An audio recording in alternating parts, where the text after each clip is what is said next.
saking praja ingkang datanpa pepuyan mugi-mugi mawon kanthi ndedonga marang karsaning Gusti wekdal tumapaking wisudan Ratu Anyar si parikesit sampun timbul satemah saged kawisuda jumeneng Nalendra wonten ing negari Yawastina Koko Prabu. Nuwun inggih Yayi.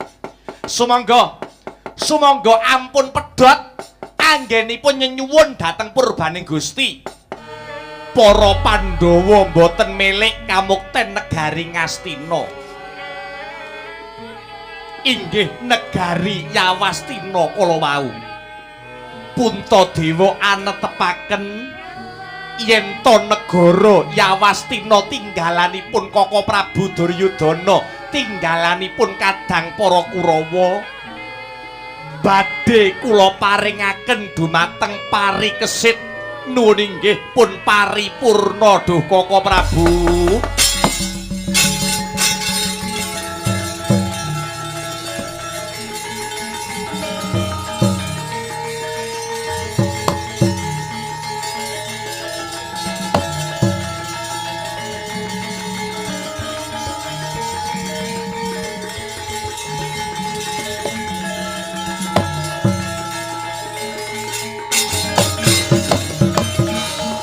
Kagiat risang kabeh rangu renanggul ginempit kehempit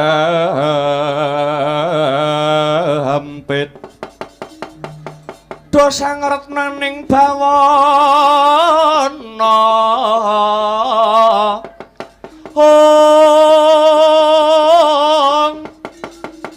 ya si tukang malangati ya ki tukang nesing tias ya ki tukang kudu gering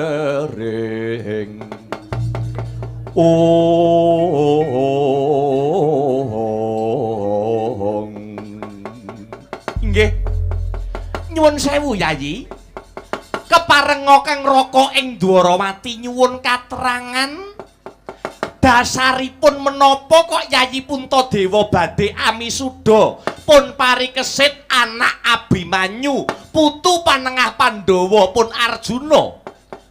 Koko Prabu, dasar kula wonten kalih perkawis. Setunggal dasar kodrat ingkang angka kalih dasar wiradat. Dasar kodrat menika leripun kados pundi Yayi? Koko Prabu, dasar kodrat menika awit kanugrahaning Gusti ingkang tinampi dening umatipun. Duk rikala semanten para dewa ngudhunaken Wahyu Makutarama utawi pepakem Astabrata. Dene ingkang anampi wahyu kala wautan asanes keng rayi ing Madukara pun Janaka duh Koko Prabu. Wonten malih inggih punika tumurunipun Wahyu Widayat. Nadyanto riyin ingkang regem wahyu menika pun Werkudara namung kemawon duh Koko Prabu. Wahyu Widayat kala wau malimbar dhateng Abimanyu Suwargi. Lajeng wonten malih tumurinipun Wahyu Cakraningrat.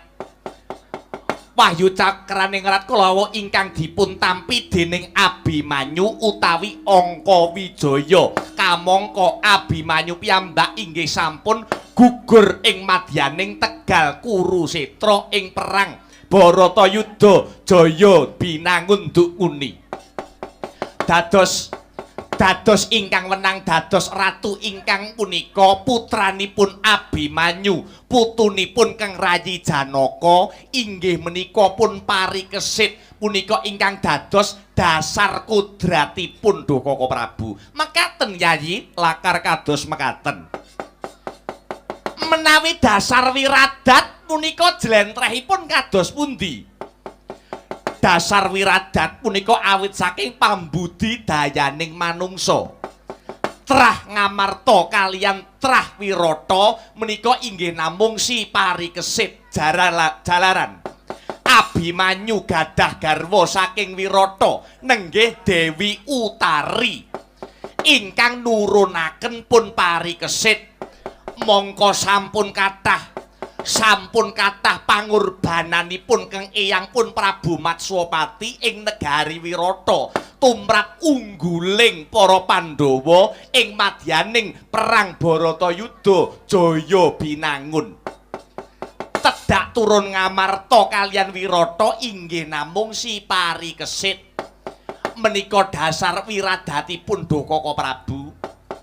Kanthi dasar kalih perkawis, dasar kodrat kang sarta dasar wiradat, inggih kanthi sedaya kala wau anggen kula badhe misuda pun Parikesit supados dados pengayom wonten ing negari Yawastina menika Dokaka Prabu.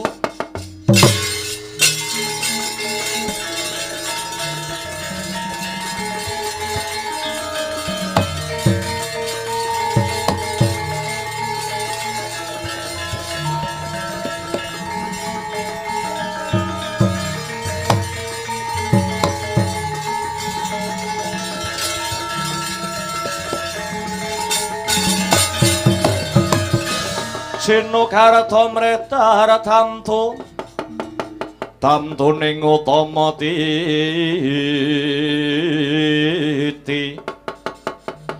tetap dadi pangubaning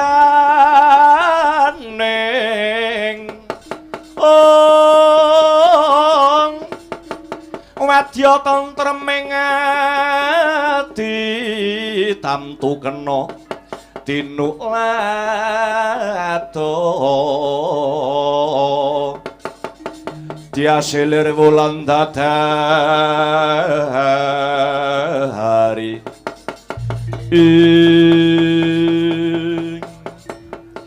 Yayi, mugi-mugi saged kasembadan menapa ingkang dados sedya paduka Yayi samiyaji kanton ngentosi tumapaking wanci Dokaka Prabu. Wekdal ingkang prayogi kagem wisudan Ratu Anyar ing negari Yawastina pun Parikesit. Namung imanipun Dokaka Prabu, imanipun si Parikesit nuwun inggih pun si paripurna ripalenggahan sakmangke murca utawi ilang saking praja ingkang datanpa pepuyan. Mugi-mugi mawon kanthi ndedonga marang karsaning Gusti wekdal tumapaking wisudan Ratu Anyar si Parikesit sampun timbul satemah saged kawisuda jumeneng nalendra wonten ing negari Yawastina Dokaka Prabu. Nuwun inggih Yayi. Sumangga ampun pedhot anggenipun nyenyuwun dhateng purbaning Gusti. Mugi-mugi ngagem tekadipun satriya tanah Jawa sageta dados pratandha padhanging lelampahan menika satemah kang wayah pun Parikesit enggal saged timbul wonten ing negari Yawastina menika. Duh Yayi.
madya ingkang cinarita lahing para tedhak turunipun para Kurawa tedhak turuning para Kurawa ingkang taksih pinaringan sugeng Raden Kertiwindu putrane Raden Sengkuni Sang Dursa Subala putune Sang Dursasana kang sarta Danyang Suwela putrane Bambang Swatama sigra ngawontenaken wujudipun Karti Sampeka kalamun Cinandra solahe tedhak turuning para Kurawa lamun Cinandra hamli wis nyampar banyu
Hey!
dharit yasra riwut urwate rawat wawahati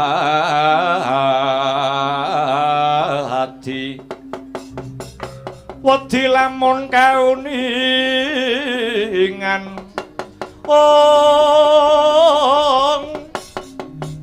mring sang hambek ngumalati tan wandi binarti bloko kacurnan kang hambek juti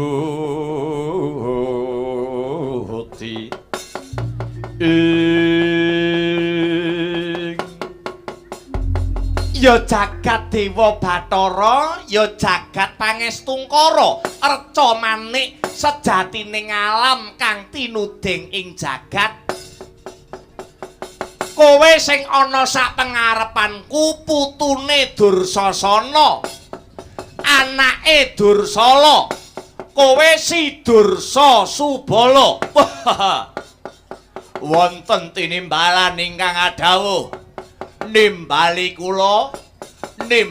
kula pun Dursa Subala lan kowe sing ana sak mburiku kowe anake ya kuwi Bambang Swatama kowe Danyang Swela nuwun inggih wonten dawuh Raden kowe sing ana pepungkuran kowe biyen anake si Jayadrata jenengmu Raden Wiruta nuwun inggih wonten dawuh Raden tah dene aku wis kondang kaloka anake Patih Harya Sengkuni patih sing ora tau ngapusi patih sak donya sing paling jujur dhewe Kertiwindu aku nah wong papat iki sing dadi korban kawengisane para Pandhawa jalaran para pepundhenmu lan para pepundhenku pepundhene anake dhewe kabeh pepundhen para Kurawa wis padha jinempana ing angin cinandhi ing awiyat tegese wis tumekaning pati ana sajroning perang agung Baratayuda Jaya Binangun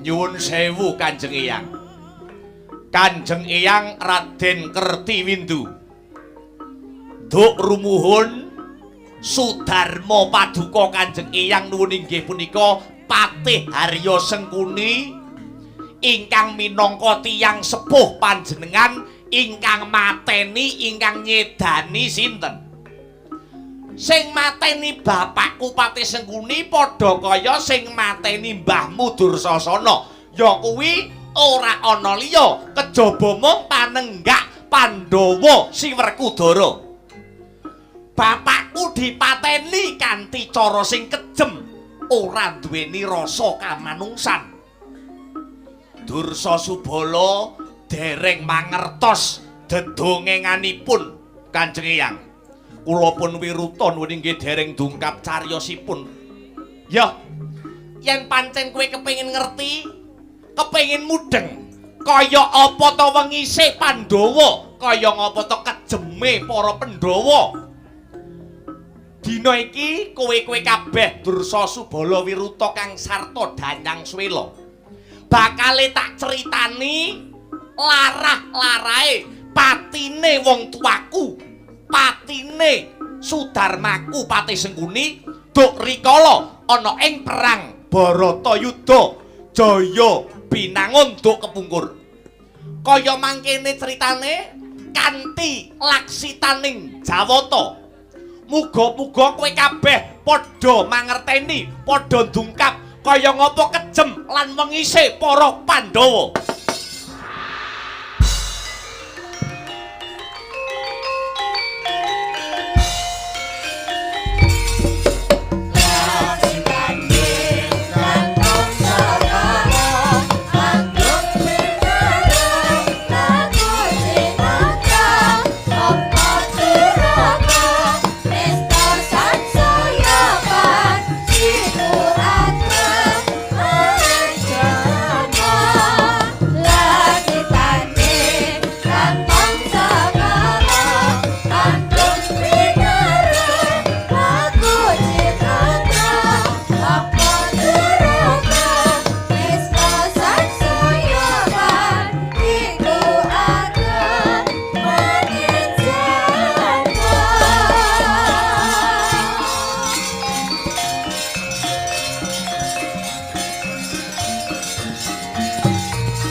sang tekane tanpa sangkan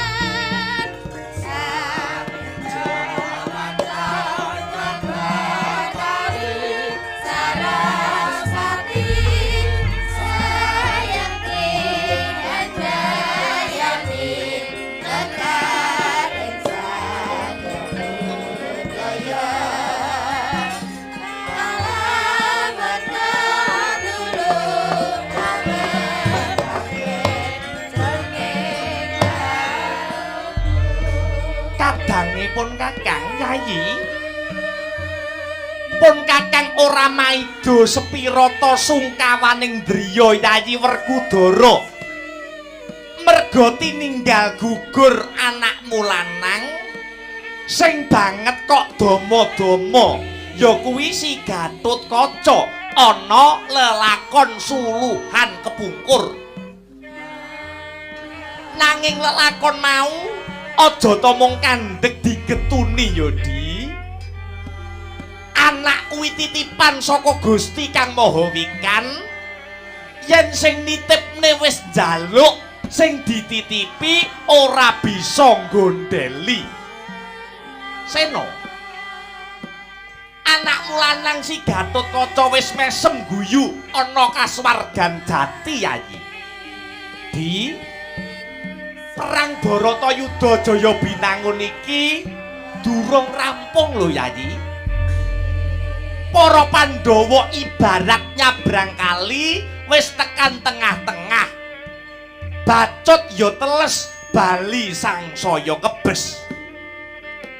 Mula yen Siyadi tansah kabebidung rasa sedih Baratayuda iki rampunge besok kapan Dimas dina iki para Kurawa wis ngetokake senopati anyar sapa sing madheg suraning driya dadi senopati ora ana liya kejaba mung wong julik sak jagat Patih Sengkuni dadi senopati ning para Kurawa ing Ripalungguhan iki Werkudara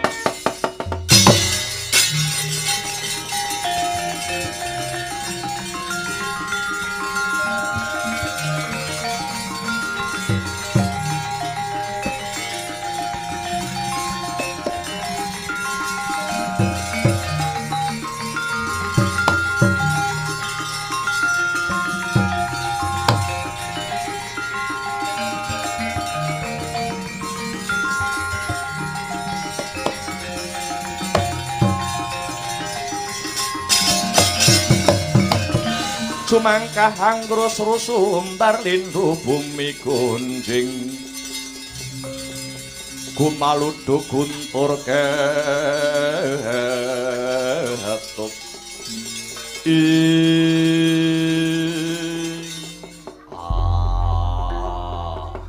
Kresna kakangku Werkudara piye bareng aku krungu sing dadi kandhamu saya-saya krungu Sengkuni madheg dadi senopati kuwi sing tak enteni para Pandhawa bisa nganti sengsara uripe ya mung merga Patih Sengkuni para Pandhawa dadi wong buangan 13 taun ya saka reka dayane Patih Sengkuni sing saklugune nalika jaman Pandhawa dadu biyen Pandhawa sing menang ning saka akal julik lan lecete Patih Sengkuni Pandhawa malih kesurang-surang uripe yen Sengkuni sing maju dadi senopati aja kuwatir Werkudara sing bakal jumangkah Werkudara kang bakal kumrembiyah wah la iki Gong piye Mas Petro Sengkuni maju dadi senopati. Wah, sing tak tunggu-tunggu ya iki, Tru. Ndajal aku pengen delok, aku pengen nyekseni modele modare wong lecet iki piye. Kaya piye Ndajal? Modare Sengkuni wong julek iki kaya apa modele? Aku pengen ngerti, Tru. Ngono. Aku wayang sakotak paling gedhing ki karo Sengkuni, paling igit-igit, paling anyel, ipat-ipat aja turun anak putu. Aku paling pegel karo wong siji kuwi jenenge Sengkuni, Tru. Oh, ngono. Hah? Kowe kok ketok gedhing karo Sengkuni. Wah, gedhing tenan aku. Tenan. Karo Sengkuni wayang ipat-ipat aja turun anak putu. Wong lecet, wong bejijat, wong julik. Wong seneng ngapusi, provokator ora kaya Sengkuni. Musik lho. Kowe iki kok ketoke gedhing karo Sengkuni penyebabe apa to? Lah mbiyen bojoku tau dikeloni. Oh. Ngono mangsaku. Lah bojomu geleman pancen tak dol kok mbiyen. Lah mepet butuh ya, Tru. Werkudara piye? Nanging kudu tetep eling lan waspada ya, Di. Aja ngentengke ambak mung pate Sengkuni. Rasah dielingke, tak sengkake nyawane Sengkuni dina iki.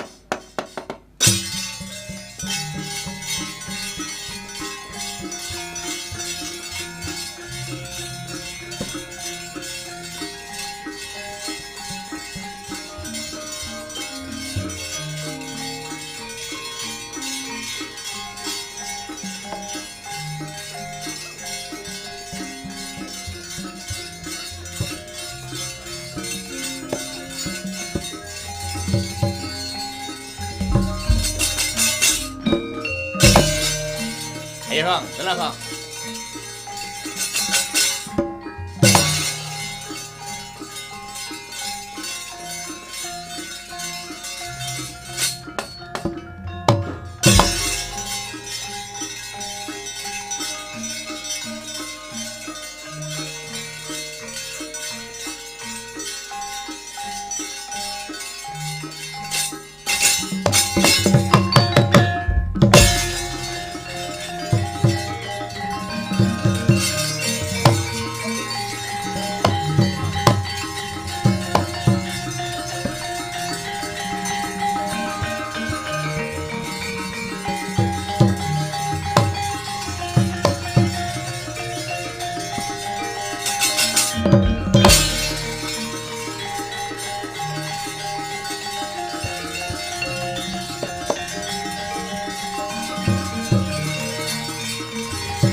Mawut kang katrajang ing dahana wadya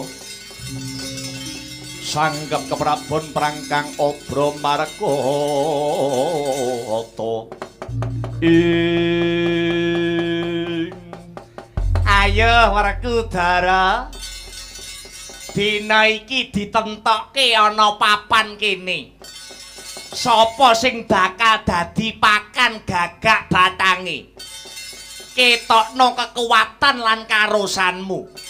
Ora-orane Patih Ngastina reki ana Patih Harya Sengkuni mundur sejangkah. piye, Gong?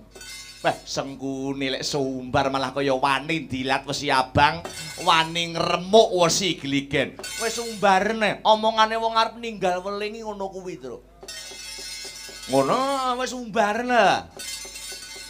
Sengkuni, Piye cah bagus? dina iki mara gage dibuktekke ana Tegal Kurusetra kene. Werkudara kang bakal budalke nyawamu.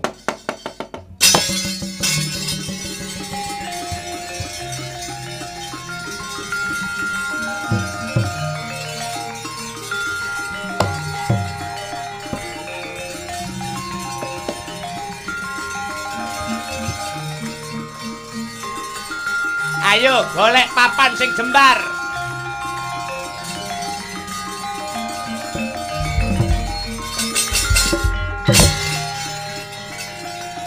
Ayo, Kang.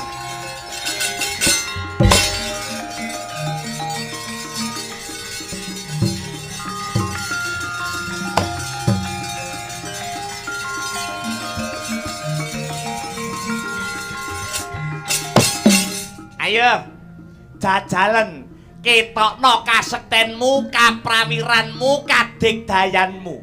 Kowe wiwit biyen igit-igit karo Sengguni.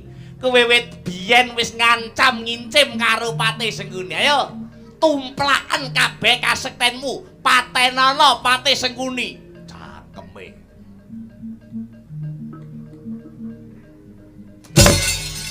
Ayo.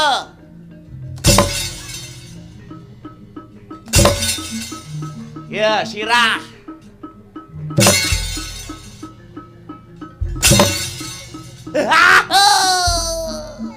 Ya, geger le. Sing rosa. Kaya dipijeti le. Ya, sirah.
Lah nganggo konoan barang.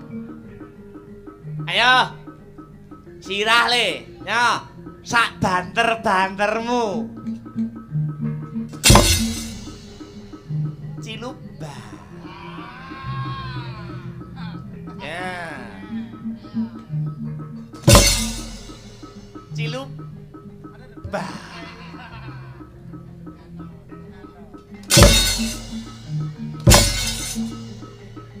Iki menungso apa?